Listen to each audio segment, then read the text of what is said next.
Centre émetteur de Bouaké, le conseil d'administration, la direction générale et l'ensemble du personnel de la société ivoirienne de télédiffusion IDT se retrouvent pour dresser le bilan des 5 années du passage du système analogique au numérique. Le taux de couverture nationale est de 96% avec 3 localités qui ont basculé au système télé-numérique terrestre TNT en 2024. Le directeur général Benoît Adamayeo salue l'engagement des travailleurs pour l'atteinte des résultats.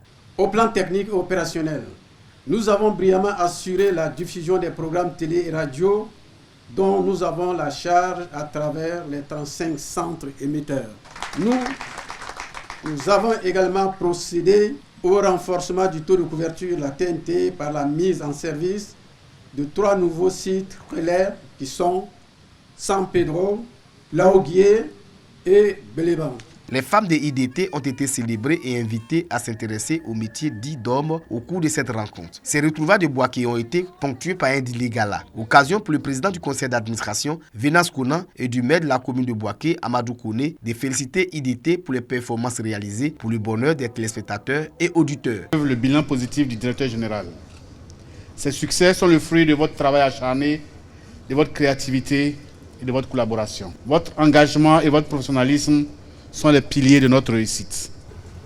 Il était très difficile dans certaines régions de Côte d'Ivoire donc d'avoir la télévision, d'avoir la radio, assurer une couverture quasi totale aujourd'hui donc du territoire national.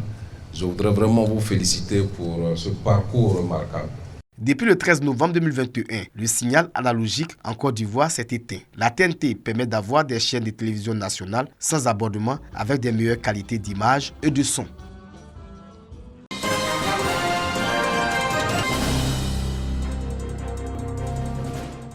Ce programme vise à développer les compétences et à renforcer les capacités professionnelles des populations afin de faciliter leur insertion durable sur le marché du travail local. À en croire la directrice générale de l'Agence nationale de la formation professionnelle, AGEFOP, l'objectif est de former et d'insérer plusieurs dizaines de milliers de bénéficiaires sur l'ensemble du territoire, 10 000 certificats dans le cadre de la validation des acquis de l'expérience VAE. Nous avions signé avec le président du conseil régional du Sud Comoé une convention pour la mise en œuvre de ce programme Passeport Compétences.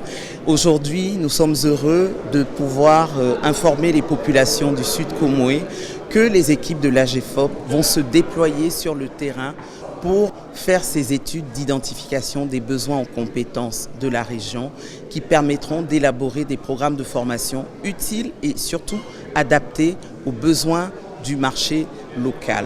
Une opération qui prend son envol dans la ville de Grand Bassam. Une démarche bien appréciée par le président du conseil régional du Sud Comoé. En signant ce partenariat avec l'AGEFOP et en étant le lieu d'implémentation, la région du Sud Comoé entend mobiliser des mécanismes complémentaires pour la mise en œuvre de sa politique d'employabilité des jeunes.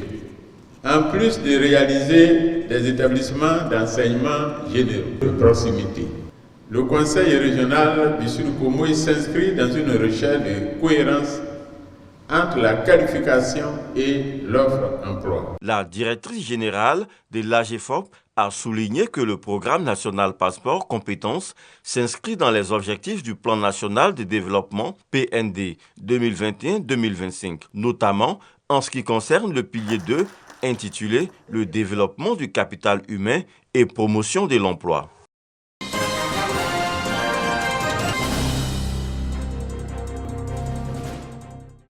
La lutte contre les grossesses en milieu scolaire est en marche dans la région de l'Anawa. L'ONG Overcome Women et la Communauté économique des États de l'Afrique de l'Ouest, CEDEAO, en font leur credo. Ces acteurs sensibilisent les jeunes filles de la localité sur les méthodes contraceptives et exhortent leurs cibles à une prise de conscience de leur leadership. Ce qu'on doit retenir, c'est qu'il y a des pistes de solutions. Et il faudrait que, ensemble, avec monsieur le préfet, monsieur le maire, en tout cas toutes les autorités locales, nous puissions se donner la main et travailler sur ces solutions qui ont été proposées afin qu'elles soient réalisées en faveur de ces jeunes filles et même de ces jeunes garçons pour éradiquer le fléau des grossesses en milieu scolaire.